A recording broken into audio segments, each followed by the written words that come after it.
In this section, we will go through how to interpret an infrared spectrum, and we'll cover the key regions of the infrared spectrum that you, as a student of pharmacy, need to know. So here is an infrared spectrum for hexane. Now, on this infrared spectrum, I'm going to overlay the sections of the region that you need to know about and the functional groups that you need to remember. Now, this is the absolute minimum that you need to know to interpret an infrared spectrum. Now, first of all, we have the region to the left of the spectrum. So this is the region between 3000 and 3600 wave numbers. Now, in this region, you will find groups such as the OH group, NH, NH2, and in rare cases, you'll have a CH group of a terminal alkyne, and we'll be looking at that in more detail in the next section. Now, you also need to know the region between 2000 and 2400 wave numbers. This is where you can find groups that contain triple bonds. So, for example, carbon-carbon triple bonds in the form of alkynes, and carbon-nitrogen triple bonds in the form of nitrile groups.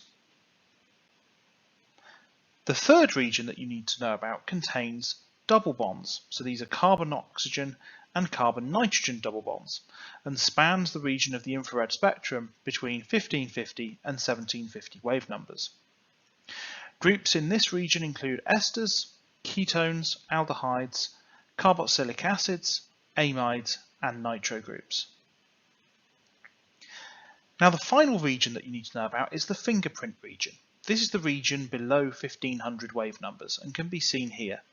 This region you only need to know about because you don't need to use it. So it's not useful for identification of functional groups because you tend to get a lot of vibrations within this region. So you need to know where these three regions lie in the infrared spectrum and which functional groups will give absorbances within those regions. But for the fingerprint region, you simply need to know that you don't need to use it. Now, I'm going to demonstrate to you that based on that information, you already have enough information to answer a 5-mark exam question. So this is a question from a past paper. So in this question, you are told that a student isolates 3 impurities from a pharmaceutical formulation, and these are the compounds given here, so compound 1, 2, and 3. They realise that the compounds contain a nitrile group, which is here, alcohol, or ketone functional group, which means that you can differentiate them using infrared spectroscopy. So where would you expect the characteristic absorbance by the nitrile group in compound 1 to appear in the infrared spectrum? And this will get you 1 mark. Well, we must return to the 4 key areas in the infrared spectrum. So we have this region here between 3000 and 3600 wave numbers, where we find OH, NH, and NH2 groups, and in rare cases, the CH of a terminal alkyne. We also have this region here where we have triple bonds, so this containing alkynes and nitriles, and this is between 2000 and 2400 wave numbers. Now this corresponds to our nitrile group here. Now if we bring in the rest of the spectrum, we have our third region, which contains carbon-oxygen and nitrogen-oxygen double bonds. We have esters, ketones, aldehydes, carboxylic acids, amides, and nitro groups present within this region. And then finally we have the fingerprint region. So what we can see is that the nitrile group matches up with this region here between 2000 and 2400 wave numbers. And so if we saw a peak in this region, we would know that compound 1 would have to be the nitrile compound.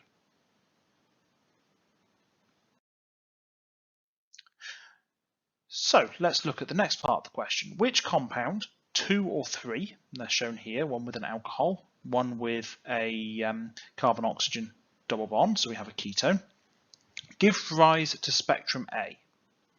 And explain your answer by specifying which is the characteristic signal for the functional group in this molecule. And this gives you 2 marks. And then you're asked to do the same for spectrum B, which is here. So what we have is two molecules, one with an alcohol functional group and one with a carbonyl functional group. Now, remembering back to the previous slide, we would expect an alcohol to absorb between 3000 and 3600 wave numbers, and we would expect a carbonyl to absorb at between 1550 and 1750 wave numbers. So, can we match these up to the spectra? Well, an alcohol group gives an absorbance between 3000 and 3600 wave numbers, which can be seen in spectrum A. So we can see this absorbance here. Now the carbon-oxygen double bond will give an absorbance in the carbonyl region of between 1550 and 1750 wave numbers, and is therefore present in spectrum B.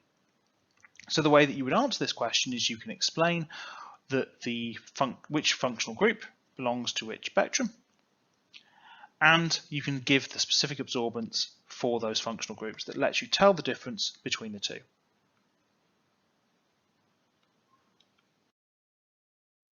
So again, this is the minimum that you need to know to be able to identify compounds using infrared spectroscopy.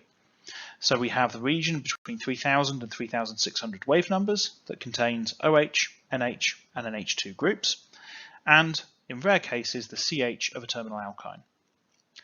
We have between 2000 and 2400 wave numbers, the region containing carbon-carbon and carbon-nitrogen triple bonds, and between 1550 and 1750 wave numbers, the region containing carbon-oxygen and nitrogen-oxygen double bonds. And this gives us the functional groups of ester, ketone, aldehyde, carboxylic acid, amide, and nitro groups.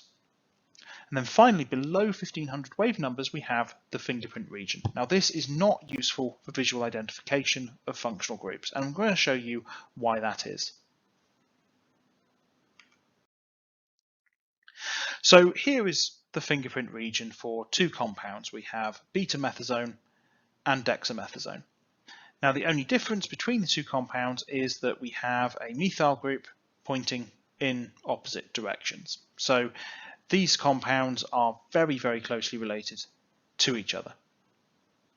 Now what we can see is that the fingerprint regions for the two compounds contain a lot of peaks, but that these peaks are very different to each other. So even though we have the same compound with the same functional groups, we have compounds with a different spatial arrangement of atoms.